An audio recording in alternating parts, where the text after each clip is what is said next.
Hey guys, it's Ox here and welcome back to my channel, and we are finally back with some Akko Switch review. It has been a hot minute since we last covered an Akko Switch, and I'm very much excited for this video as we are reviewing a silent switches. Now this is my first time to review a silent switch, so let's see how good they are. But first, a quick message from our sponsor for today's video, NextPcb and HQOnline. NextPcb is a one-stop shop for PCB prototyping, and they are offering a free PCB prototyping for 1 to 4 layers of PCB. Now all you have to do is go to NextPcb, click the instant code, and just click upload your file. Now once uploaded, you can click 4 layers. Then you can see the PCB cost would automatically go to $0. Once your file is ready and you are ready for the checkout, just click add to cart, proceed to the checkout, and that should be it. Now new users would also get a $100 coupon for a first sign up. Simply sign up, or you can also sign up via Google or Facebook. Now, aside from that, NextPcb is also an electronic component distributor with HQOnline. HQOnline, they have over 200,000 components in stock and ready to be shipped. Now, if you are interested with the services, I've placed all of their links on the description down below. Now let's get back to our video, a quick background about the Switch.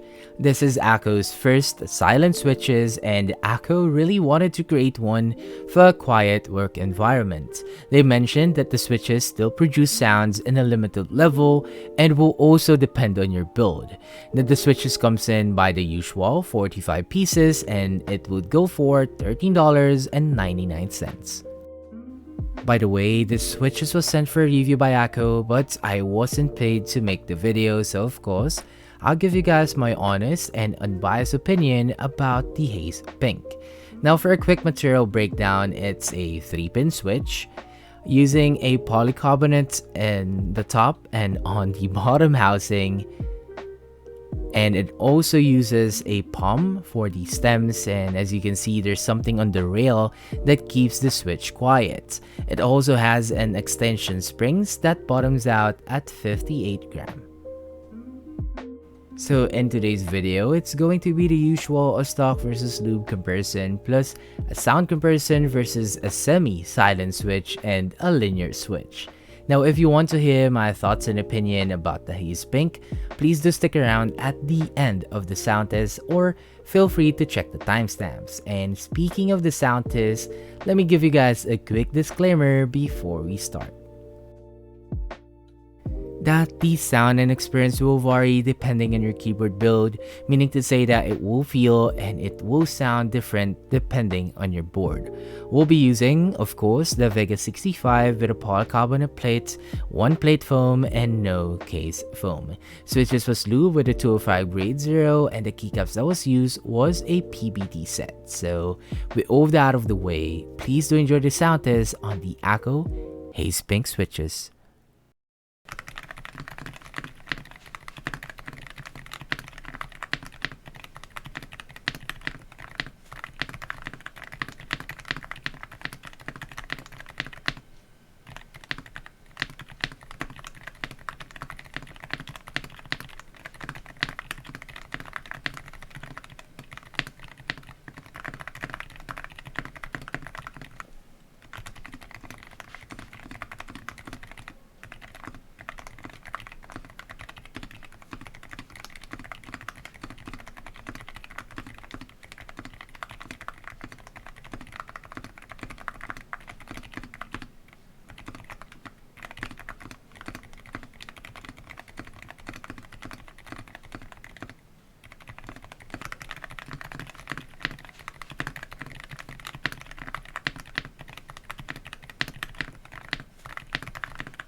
And that was the sound test for a silent switch, the Haze Pink switches.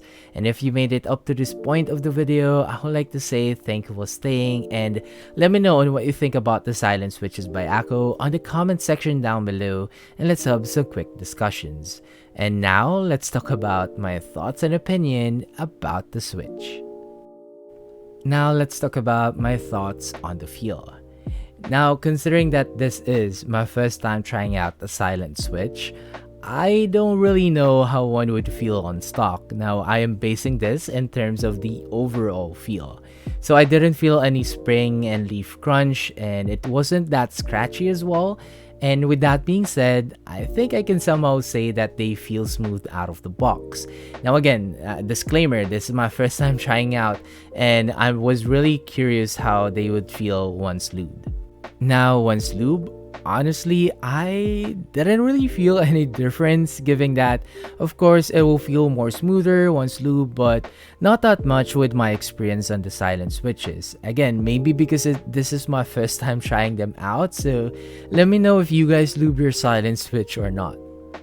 For the typing feel, as expected, it has that mushy feeling, but it's not that aggressive. I would say that it feels like it just bottom out right away, and you wouldn't really feel anything in between of the actuation. It's like typing on something soft, and again, it's just like the bottom out. Now, to be fair, it has a fairly light actuation force, but with a very decent bottom out force. Honestly, I kinda like the feeling of the silent switch, though I haven't tried a Topre board, and some say it's close to those kinds of board. But I would say that silent switches has that acquired taste that not everyone would like from the get-go. Moving on to my thoughts on the sound, well, it sounds silent. Though you can hear the spacebar when I'm hitting it, it's just really silent, just how I expected it to sound. I can't really compare it with the Topre board because I haven't tried a Topre board, but yeah, it has that mushy sound to it, and I am not quite used to it. And I don't really see myself enjoying the sound, but for what it is, for the purpose of keeping your board for a quiet work environment, it works, as it is intended for a silent switch. Now, for me, it's quite hard to really express how it sounds, but somehow, when we say a silent switch, this is the sound that we already know and expect. So it has that mushy, soft typing sound. Now, same as the feel, I can say that not everyone will like the sound, and again, it's like an acquired taste and will boil down to your own preference. Overall, it's a bit 50-50 for me. I can't really see myself using them on a daily basis, but maybe if like I'm bringing my board to a work environment. Now, don't get me wrong, they feel smooth out of the box and the switches are decent. It just so happens that it really is a matter of preference when it comes to a silent switch. Now, I do suggest get one box first for you to try, and if you really like them, you can go from there. And that is it for the video, guys. I hope you all like the review on the Haze Pink switches, and I really hope that you find it helpful. If you do, please don't forget to hit the like button, as it helps out my channel grow. And what's next? Well, we have two more Akko switches here, and the Mons Gig M2 waiting to be reviewed, so please stay tuned for that. Again, don't forget to hit the like button, share if you want, and of course, subscribe for more. And I'll see you guys on the next sound test. Peace.